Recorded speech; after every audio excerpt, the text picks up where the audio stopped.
Good afternoon. My name is Gareth Avenell. I'm a science teacher here at the International School of Bucharest, and I'm also a martial artist. And today, I'm going to give you a slightly different perspective of the butterfly effect. In fact, this morning when I sat next to Andre, he said, you don't look at all like you look on the flyer, on the leaflet. And I'm here wearing a suit instead of my usual taekwondo uniform that I wear. And he said, you're the devil's advocate today. And that's my role. Today, not full-time, just as a hobby, I'm going to play the role of devil's advocate. Now, very interestingly, the position of devil's advocate existed as an office in the Catholic Church. And when canonization was happening, they would call upon the devil's advocate to bear witness as to why the person who was being considered for sainthood should not be made a saint. And it's a very interesting idea to have this counter-argument, especially within an academic perspective, and to give that other voice. Even if we look at Buddhism, Buddha was said to have said to his disciples, don't just take my teachings at face value. Examine them like the merchant who's given a golden coin. Cut it, burn it, scrape it, test it. See if it's real. So today we're going to do this with the butterfly effect. As you know, the butterfly effect is the idea that a butterfly flapping its wings in Brazil can cause a tornado in Texas. And this first came about in the 1970s. But for me, this is a very kind of clickbait title before clickbait even existed. If we even look at it, the alliteration of butterfly Brazil, tornado Texas, it seems too perfect, like it was written by journalists trying to sell newspapers.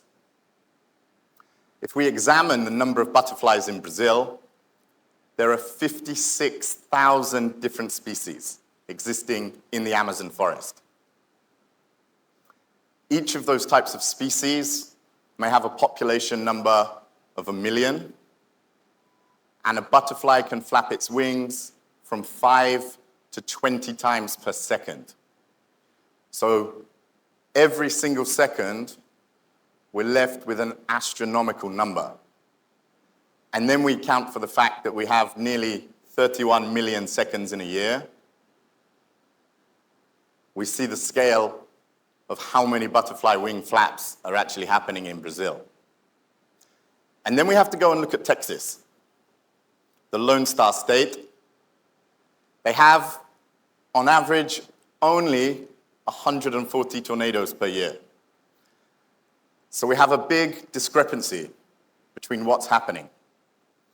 And it might seem very nice to apply a kind of linear effect of butterfly wing flap, disastrous event, or great event happening. But the idea could be too simplistic. The idea of dumb luck. And what we don't want from you as our students here at the school is just to rely on this idea of, I'll get lucky, it'll be all right in the end.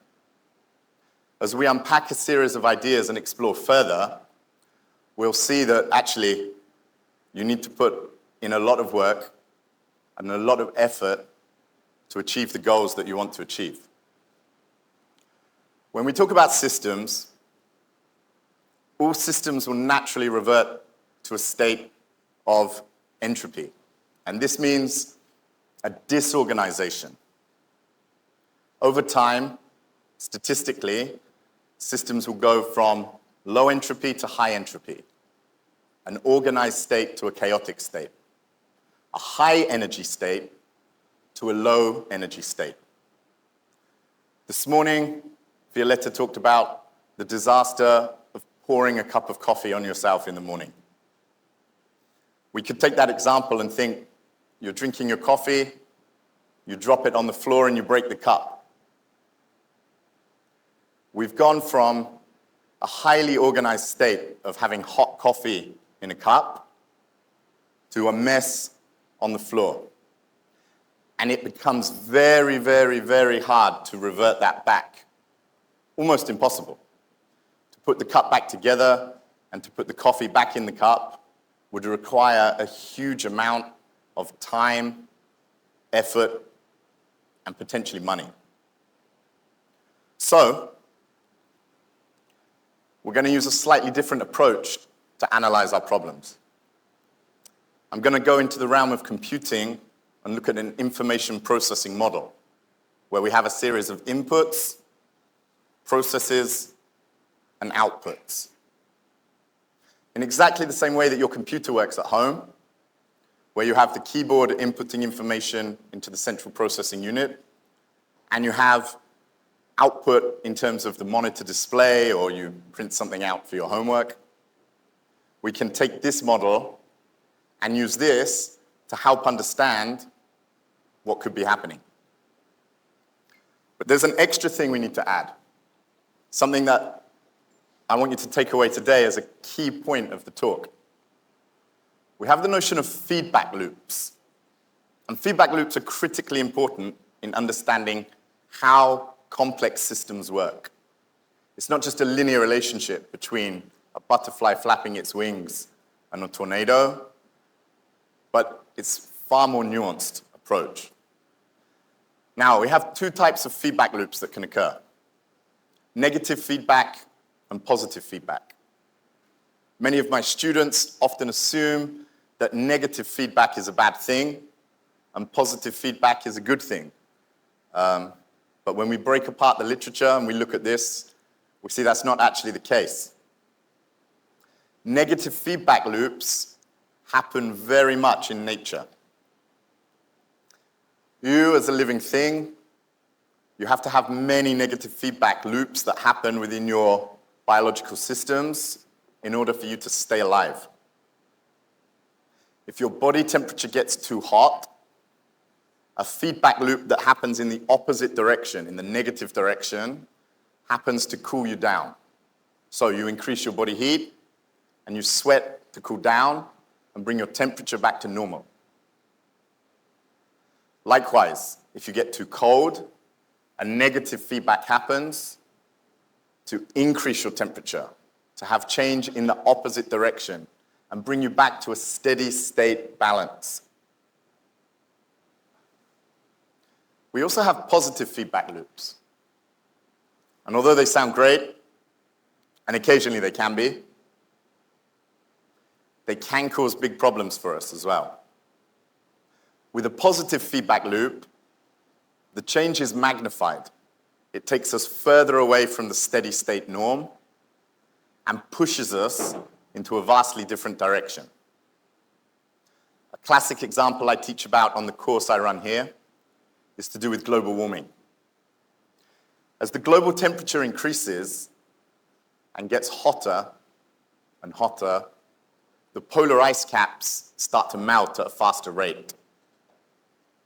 The melting of the polar caps releases carbon dioxide into the atmosphere, and this carbon dioxide, which is a greenhouse gas, further accelerates the problem. We now have more greenhouse gas in the atmosphere. We have a further increase in temperature, more melting of the polar ice caps, and the problem replicates itself, getting worse. So, we have to take a systems model approach, and we have to analyze various feedback mechanisms so that we can really understand and really grasp what's actually happening in complex systems,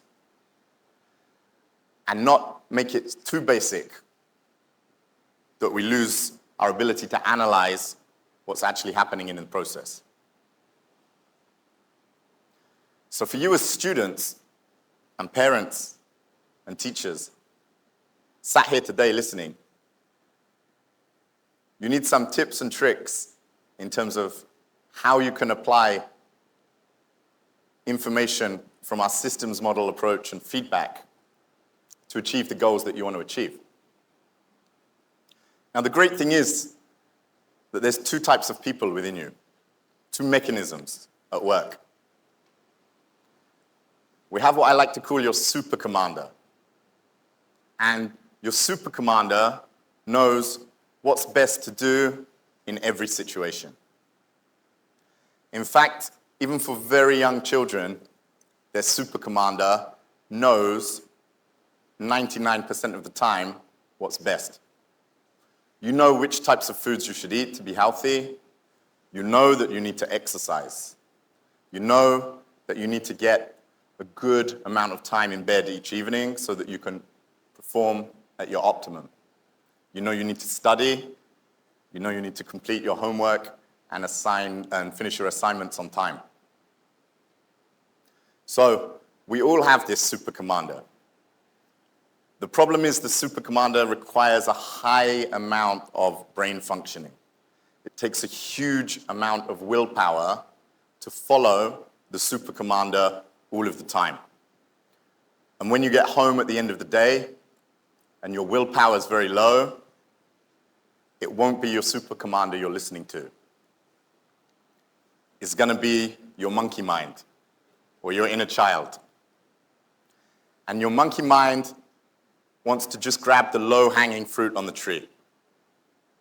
Your inner child wants to relax, to put the problems off for a different day, to eat sweets and cakes and not focus on super commanding and what you need to achieve your most difficult goals in life. But there's an advantage to your inner child, and there's an advantage to your monkey mind as well. It's fun. Doesn't require much effort, and it's also a very, very natural part of our lives. So, when you're setting your goals, when you're planning how you're going to achieve your tasks, don't rely solely on your super commander to make the most optimized plan you've ever had. And don't rely on them exclusively. Plan in as well for your inner child and for your monkey mind to make the task a lot more manageable. You need to do a few things. First of all, you're going to take responsibility. For the students in the room, you have to be the one that does 90% of the work, 90% of the time. You need to set your goals. You all know about goal setting. And you need to build in treats and rewards and downtime so that your inner child and your monkey mind can relax and express themselves as well. And as part of that, I want you to also build in feedback mechanisms. Negative feedback loops, so that as you stray slightly off the path, you can monitor yourself and bring yourself back on track. Much like a ship's captain, you wake up after a storm and you find that your ship has changed direction. It's not a big problem.